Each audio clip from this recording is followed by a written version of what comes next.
এটা দায়িত্বহীন আমি বলবো না, মেরুদণ্ডহীন সেনা।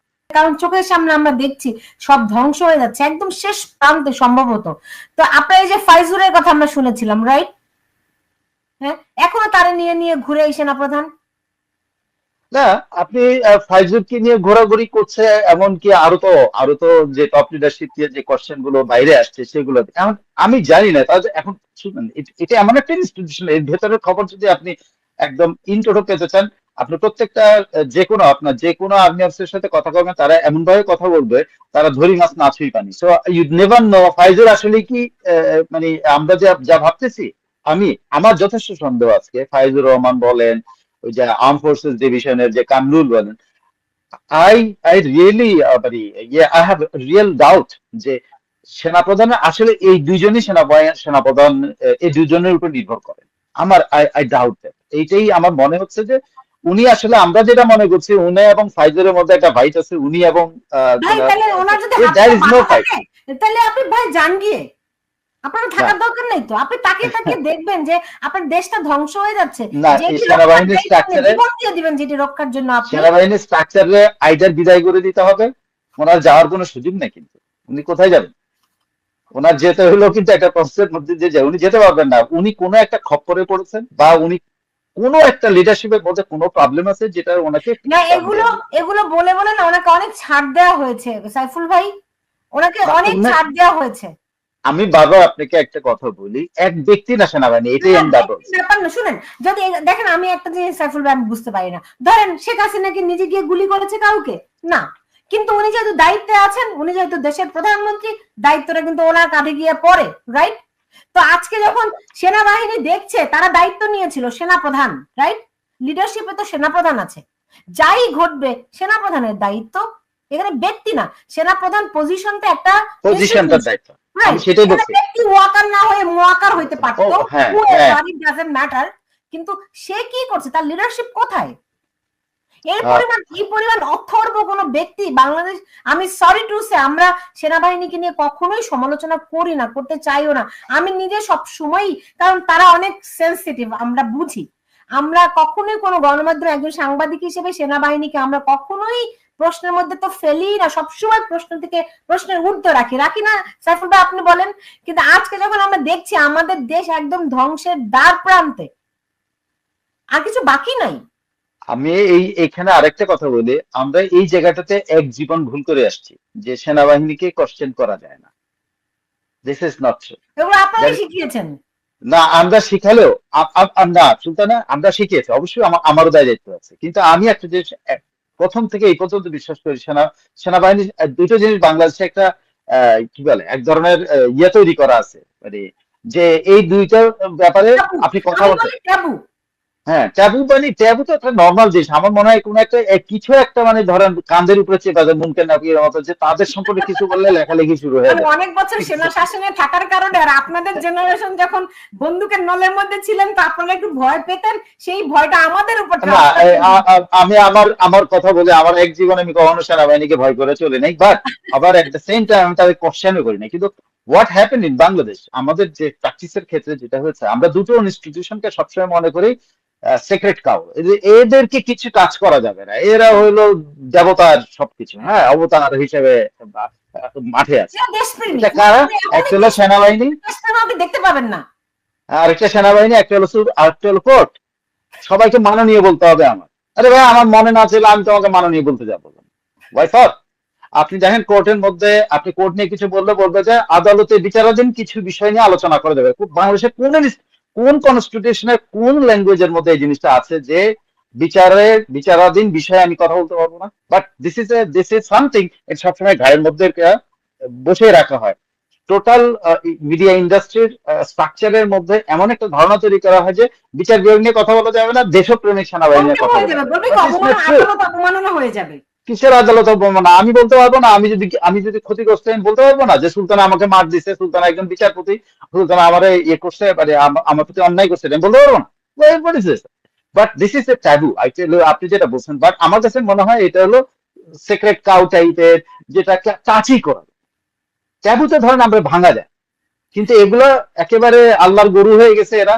হ্যাঁ, এই সুপ্রিম কোর্ট আর সশস্ত্র বাহিনী এটা আল্লাহ গরু, যেটাকে আপনি সারাক্ষণ সব জায়গায় সর্বত্র যায় যায় জিব্বা দিয়ে দিয়ে খাবে, কিন্তু আপনি তাকে কিছু বলতে পারবেন না।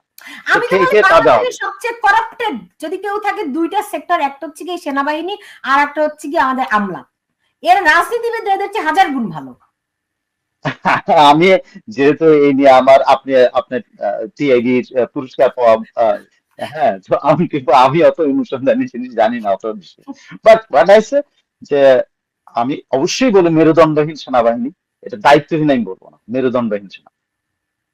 আমি হলে আপনার জায়গায় হলে আমি এই কথাটা বলতাম যে না এদের তাদের মেরুদণ্ড ভয়টা হারায় কি, গেছে। তাদের তাদের তাদের সামনে চোখের সামনে দেখবে এইভাবে করে দেশটা ধ্বংস হয়ে যাচ্ছে, মানুষের জানমালের কোথাও কোনো নিরাপত্তা নেই, হ্যাঁ, আর তারা কি ভাববে যে আমাদেরকে তো শান্তি মিশনে পাঠাবে না, আমরা তো $1,000,000 নিয়ে দেশে ফিরতে পারবো না, এই ভয়। হ্যাঁ, আহ লোভ তো সেনাবাহিনীর ভিতরে এই জিনিসটা আছে, টাকা পয়সার ব্যাপার আছে, কত অবশ্যই এটা লোভ, একেবারে। দেশপ্রেমের চেয়ে আপ- বহু তাদের, আপনার তো তাদের আপনার শিক্ষা হলো ফলটা, দেশপ্রেম, আর তারা কিনা টাকার লোভে পড়ে। হ্যাঁ, ফলটা টুকতো তাই বলছে। ফলটা টুকতো সরাসরি বলছে আমি সেনাবাহিনীকে বলেছি যে তোমরা মাঠে যেতে পারবে না, তাহলে আহ, সরকার পরিবর্তন হয়ে যাবে। তো সেনাবাহিনী আমার কথা শুনেছে, যদিও সেনাবাহিনী একটা লিখিত কি একটা যেন দিচ্ছে যার সঙ্গে আছে যে তারা তাদেরকে কেউ যোগাযোগ করে না, সরকারের সাথে করছে, কিন্তু ফলটা টুকতো সরাসরি ইন্টারন্যাশনাল মিডিয়াতে কথাটা বলেছে। So you understand that this is the situation. এটা হলো একটা সেনাবাহিনী যখন ধরেন কিল করার জন্য যাকে ট্রেন করা হয়, তখন সে যখন টাকার লোভে পড়ে যায়, সে যখন চাকরির লোভে পড়ে যায়, সে যখন জাতিসংঘের চাকরি পাবে, 2টা মিশন পাবে, এটার জন্য প্রয়োজন, তখন স্বাভাবিকভাবে এর এর ইয়ের মধ্যে, শৃঙ্খলার মধ্যে, এর নৈতিক অবস্থানের মধ্যে অবশ্যই ঝামেলা আছে। অবশ্যই ঝামেলা, আমি সেটাই আপনি বলছি। বুঝতে পারছি। টপ ক্লাস না, শুধু হোল স্ট্রাকচারের মধ্যে সমস্যা ঢুকে গেছে, লোভ ঢুকে গেছে। আমি বলছি না দুর্নীতি করতেছে, কিন্তু টাকার লোভ অবশ্যই ঢুকেছে। নাহলে আপনি একটা সরকার চেঞ্জ করার জন্য ধরেন কয় হাজার, আপনি সব মিলায় বাংলাদেশের 8,000 9,000 শূন্য বিদেশে চাকরি করে, তা 8,000 9,000-এর জন্য আপনি 18 কোটি মানুষের ভাগ্য চেঞ্জ করে ফেলবেন? You did that. That is what this এখনকার এই যে যে লিডারশিপ স্ট্রাকচার এগুলোকে কম্প্রোমাইজ করেছে। আমি এইবারই এইটাই আপনাকে বলছি, পুরো আমাদের যে স্ট্রাকচারের মধ্যে ওই যে কিলিং কিলিং শেখান, যে আমি সার্বভৌমত্ব রক্ষা করবো, স্বাধীনতা রক্ষা করবো, সেটার জন্য আমার জীবন দিয়ে ফেলবো এবং দরকার আরেকজনকে মেরে ফেলবো, সেটা থেকে এখন লাঠি হাতের আনসার বাহিনীতে পরিণত হচ্ছে। তো এটা তো হবেই। তো তারা এটা যদি প্রথমে তাদের ওই অ্যাটিটিউডে থাকতো যে হ্যাঁ, তুমি যদি কার গায়ে হাত তোলো, you are going to punish like that, যেভাবে তুমি হাত দিয়েছো, এনাফ, তাতেই কিন্তু সমাধান হয়ে যেতে পারত। আপনি আপনি কিংবা এখন এইটাতে পর্যন্ত, যদি যে এই সিইসি কে মেরেছে তাকে যদি আটক করতো, কুমিল্লার 14 গ্রামে যে মুক্তিযোদ্ধার গলায় জুতার মালা দিয়েছে তাকে যদি আটক করতো, যে এই যে 172 জন মানুষকে গত 10 মাসে পিটিয়ে হত্যা করা হয়েছে তাদেরকে যদি আটক করা হতো, কেউ একটি সেটা তো সাহস কথা, সেটা তো কথা দিয়েছিলেন, কিন্তু প্রথম দিনে কথা দিয়েছিলেন এই সবকিছু নিয়ে কিছুই তো করেন নাই উনি। তবে আপনার একটা জিনিস ইনফর্ম করি যে ফরিদ ঢালি, যে লোকটা সাবেক সিএসির গলায় ইয়ে দিয়েছিল, তাকে কিন্তু অ্যারেস্ট করা হয়েছে, আমি যতটুকু শুনেছি। কখন? আমি তো দেখিনি এখন পর্যন্ত। আমি শুনেছি যে তাইলে তো তাকে আমি অ্যারেস্ট করা এতটা ইয়ে হয়েছে। থাকতাম না। হ্যাঁ, তাকে অ্যারেস্ট করা হয়েছে, কিন্তু আর পুলিশ আমার সে দাবি সোশ্যাল করেছে আবার, মিডিয়াতে মানে একটা সে দাবি করেছে ভোলা কিন্তু, দেওয়ার জন্য তো কিছু হয়।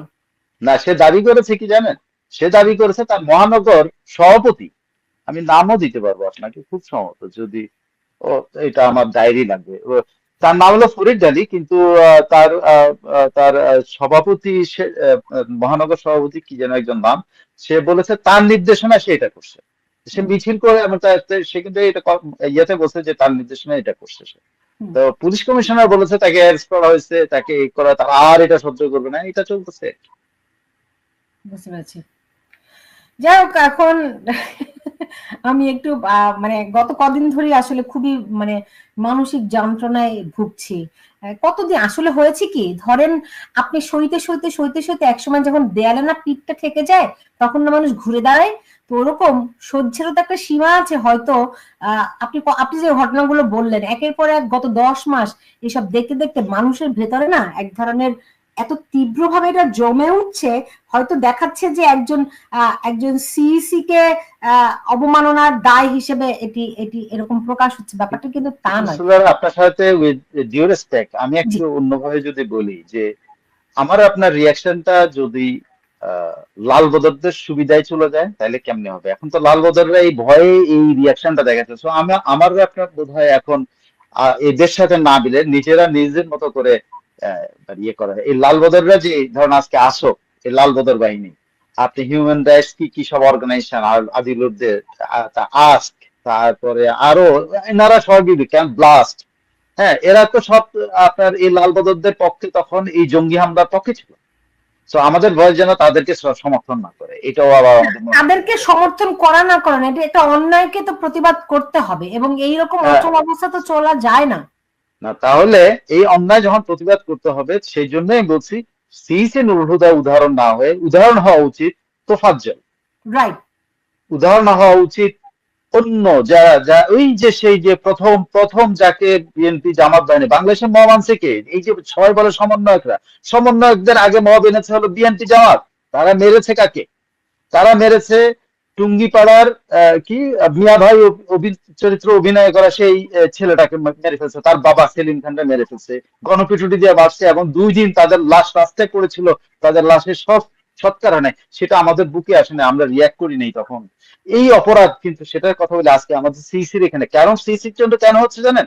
কারণ হলো আমাদের হয়তো আমরা মনে করছি যে কয়দিন বাদে আমাদের গায়ে হাত উঠবে, কিন্তু আমি সুলতানা এটুকু আপনি নিশ্চিত করতে পারি, লাল বদরদের গায়ে হাত উঠলে আপনি এরকম রিয়েক্ট করেন না। আপনি হাসালেন, তাও ভালো যে আমি আমি খুবই সত্যি খুব মনোকষ্ট নিয়ে আছি। আপনাকে ধন্যবাদ জানাচ্ছি আজকে আমার সঙ্গে যুক্ত হওয়ার জন্য, অন্তত আপনার উপর আমার মনোকষ্ট কিছুটা ঝেড়ে দিতে পারলাম আর কি। অনেক ধন্যবাদ। আমি জানি এরপরে আপনার আরেকটু ব্যস্ততা আছে, আপনাকে আজকে আমি ছেড়ে দিচ্ছি। সাইফুল আহমেদ মাঝে মধ্যে আপনাকে আমার এই আয়োজনে পাবো সেই প্রত্যাশা রাখছি। আপনি ভালো থাকুন। জি, আমি শেষ একটা কথা বলে, এটা হলো সুনীল গঙ্গোপাধ্যায়ের একটা কবিতা আপনি নিশ্চয়ই পড়েছেন, কেউ কথা রাখে নাই, মনে আছে? যে 33 ওই বছর ছেলেটাকে, কাটলো। হ্যাঁ, তো ওই ছেলেটা যখন গ্রামে গেল তখন নাজের আলী নামে একজন মাঝি তাকে বলেছিল, দাদা বাবু তুমি একটু বড় হও, তোমাকে ওই ইয়েতে নিয়ে যাব।